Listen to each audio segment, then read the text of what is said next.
Bonjour à toutes et à tous et bienvenue dans Cinefiles pour cette critique de Alice au Pays des Merveilles, un film sorti en 1951, réalisé par Clyde Geronimi, Hamilton Luske et Wilfred Jackson, d'après le roman de Lewis Carroll paru en 1865 et de sa suite De l'autre côté du miroir, sorti en 1871. Il a été réalisé avec 3 millions de dollars, il dure 1h15 et je peux pas vraiment vous décrire ce qui se passe dans le film.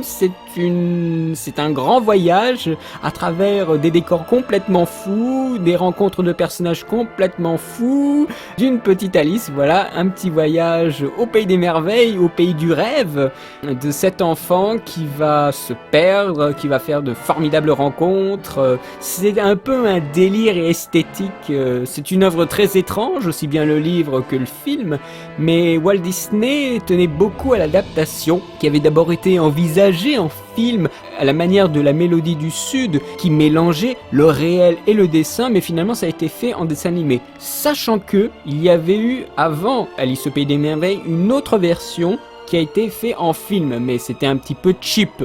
Donc voilà, le projet a été lancé, mais Disney voulait mettre tous les atouts de son côté pour produire un défi artistique. Le principal challenge, il était d'abord et surtout narratif, parce que il n'y a pas vraiment de progression scénaristique claire dans le livre.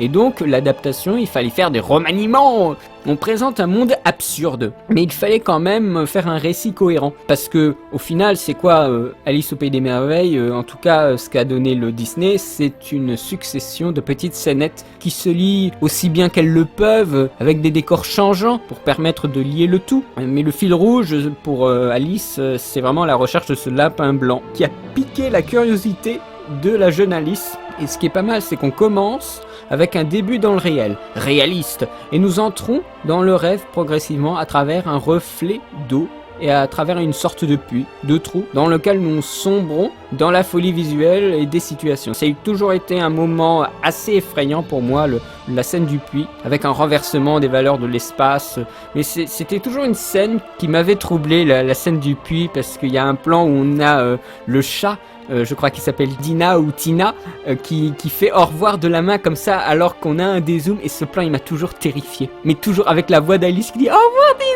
Enfin, moi je suis toujours, dès que je vois ce plan, mais moi je suis tellement, voilà, là c'est vraiment lié à la peur de l'enfant, c'est la peur c'est le gouffre, c'est le vide, c'est moi j'ai toujours détesté ce plan là, mais ça veut dire qu'il me provoquait des choses, ça veut dire que le plan était bien fait finalement, et chaque scène peut se concevoir comme un petit court-métrage à part entière. Ça ressemble d'ailleurs beaucoup au passage Alice au Pays des Merveilles au Magicien d'Oz, qui était sorti en 1939. C'est une balade pour le moins mouvementée, dans une forêt qui est assez drôle, assez inhospitalière de temps en temps, avec des chiens balais, et des hiboux accordéons, et des canards klaxons. Alors ça c'était génial, les canards klaxons, j'ai adoré leur design et la façon dont ils font les bruits et tout ça. Alors les canards klaxons, moi je suis complètement fan, des canards klaxons, je pourrais vous mettre toutes les images où ils apparaissent dans la vidéo, moi je suis trop fan des canards klaxons.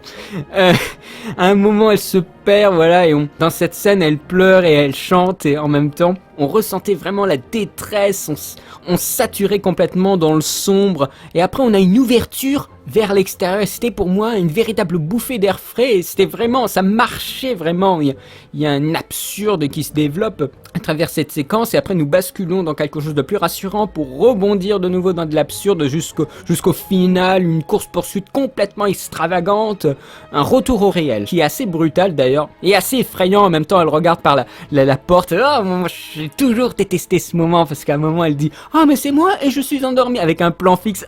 Et moi ça m'a toujours ultra effrayé. C'est un film qui m'a beaucoup effrayé quand j'y pense, qui m'a beaucoup fasciné. Il y a des très très bons passages, mais c'est vraiment des souvenirs laissés par la rêverie qui sont indélébiles pour l'enfant, parce que c'était des images très très fortes.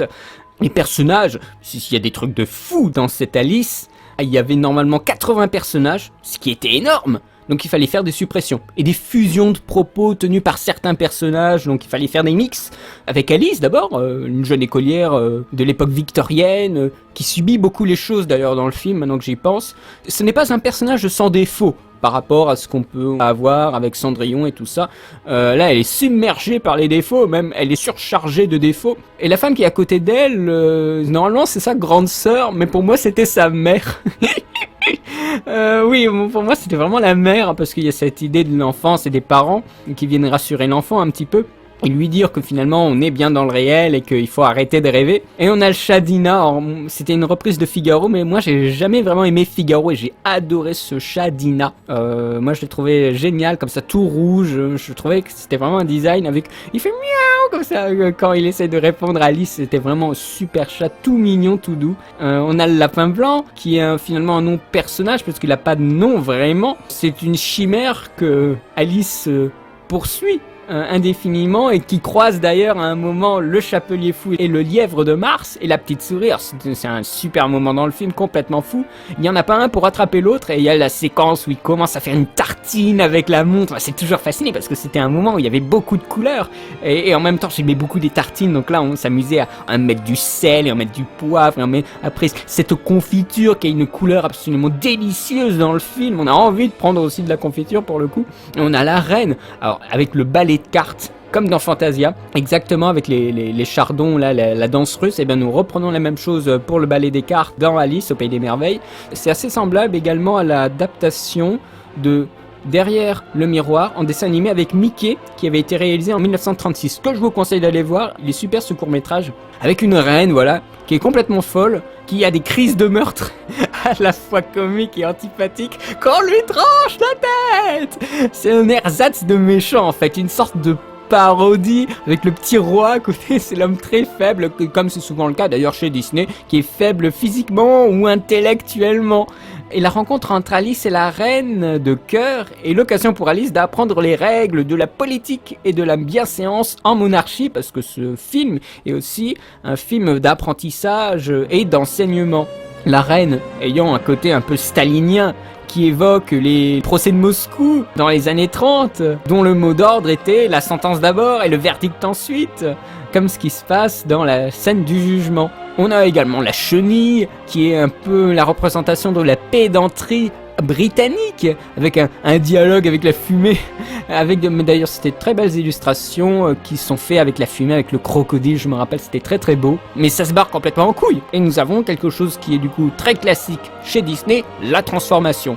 Nous avons le morse et le charpentier. Alors ça c'est peut-être un des moments favoris pour moi dans le film, je sais pas pourquoi d'ailleurs. C'est un petit court-métrage dans le long-métrage, une pause dans le récit, et ça c'est formidable. Nous avons un récit dans le récit, donc on montre vraiment bien que tout ce qu'on voit là c'est du bidon et ce n'est pas réel, avec un développement des personnages qui ne sont pas les mêmes dans l'histoire d'Alice. Ça c'est super amusant, il y a une logique d'immersion, une mise en abîme. Ce n'est pas vraiment le mythe de l'ogre avec le morse et le charpentier, mais je dirais plus que c'est la pédophilie, carrément, parce qu'il séduit avant tout, alors que l'ogre lui ce qu'il veut c'est juste les manger, il ne les séduit pas. Il y a une confusion et un danger, mais le film entier est sur le danger, la notion de danger, la notion de prudence, la notion de il faut arrêter d'être curieux tout le temps. Et on se demande où ça va nous conduire d'ailleurs tout ce bazar. Et nous avons le chat aussi, complètement absurde, un peu Deus Ex Machina comme ça qui arrive et qui aide des fois Alice avec son petit air taquin, son petit air un peu bêta, mais en fait il ne l'est absolument pas. En même temps c'est le seul personnage qui l'aide vraiment et qui l'écoute, donc voilà, il faut aussi un peu lui faire confiance.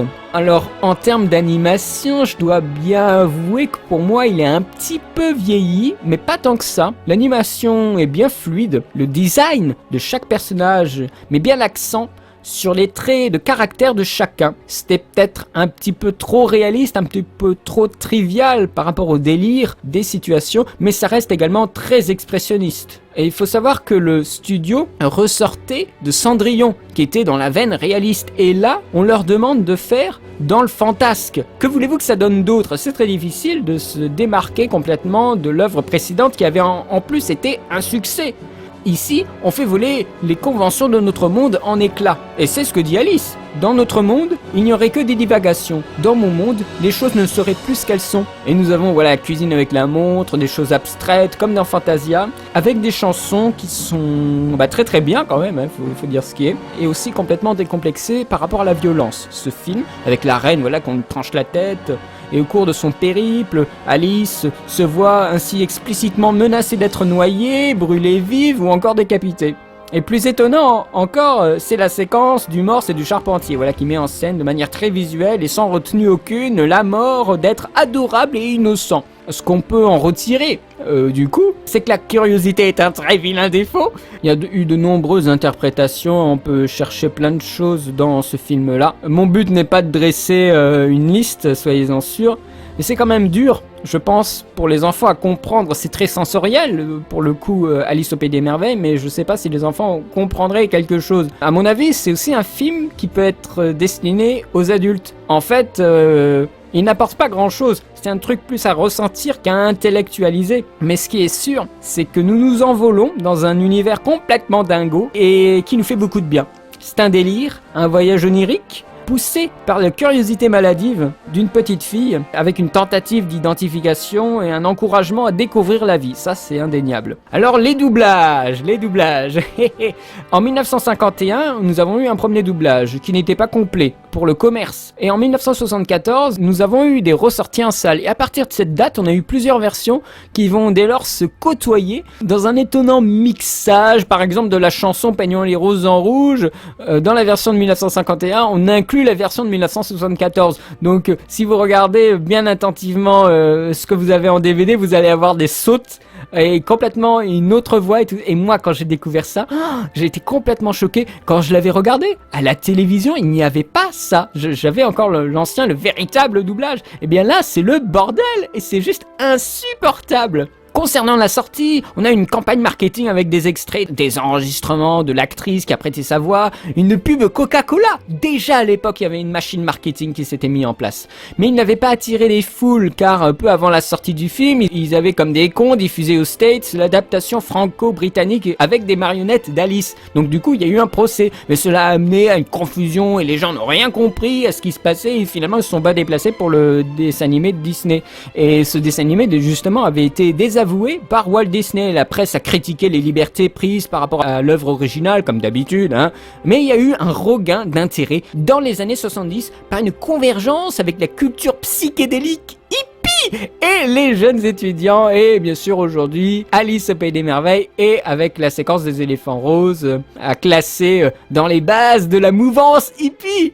Vraiment, voilà, il y a une notion de hippie avec la potion pour voyager davantage. Voilà que Alice boit régulièrement dans le film. Mangez-moi, buvez-moi, c'est un peu ça quoi. Le mouvement hippie avec la chenille, très important aussi. Grande référence, grande influence, la chenille. Malgré tous ces problèmes, et encore le problème des critiques et tout ça, eh bien, le film gagne avec le temps son statut de classique. Il n'est pas parfait, il y a plein de choses qui manquent, mais il représente une facette de Disney qui est magnifiquement bien illustrée, l'imagination. Je sais pas quelle note lui donner en fait. Je n'ai aucune idée de quelle note je peux lui donner. C'est tellement bizarre. Oh là là là là, qu'est-ce que je peux lui donner moi comme note ? Il est plus fort que ce que j'avais vécu avec les Disney précédents. Je l'avais beaucoup regardé. Il comporte tellement de choses qu'on peut toujours retrouver son compte finalement. Et puis c'est vrai que il y a les canards klaxons. Moi je suis désolé, mais moi ces canards j'en peux plus. Hein. Moi je lui mettrais un 17 sur 20. Honnêtement, ils ont jamais fait quelque chose d'aussi fou que ça. Tout simplement. Jamais. Ils n'ont plus jamais fait des choses aussi dingues. On s'évade réellement. C'est une histoire insensée, aux propos surréalistes. Il y a peut-être un manque de chaleur humaine. C'est vrai qu'Alice est souvent toute seule. Et voilà, et elle rencontre des figures étranges auxquelles il est des fois difficile de s'attacher. Mais ça reste vraiment un Disney de très bonne qualité, très osé finalement. Et pour moi, c'est vraiment un très bon Disney. Il a de la gueule, voilà. Et encore aujourd'hui, il est très très bon. J'ai terminé ma critique, n'hésitez pas à poster des commentaires si vous avez trouvé complètement fou, si vous avez des pistes de lecture concernant les possibilités d'analyse de ce film ou des choses que j'aurais pas mentionnées dans la critique. Si vous êtes d'accord avec moi sur les canards klaxons, n'hésitez pas à poster des commentaires. Voilà, n'hésitez pas à poster des commentaires sous la vidéo ou à vous abonner pour suivre la suite des critiques de Cinefiles concernant Disney et d'autres films. Je ne ferai pas que les Disney pendant toute cette période. Et quant à moi, eh bien, je vous souhaite une bonne journée, une bonne semaine et je vous dis à bientôt pour de nouvelles vidéos. Allez, salut!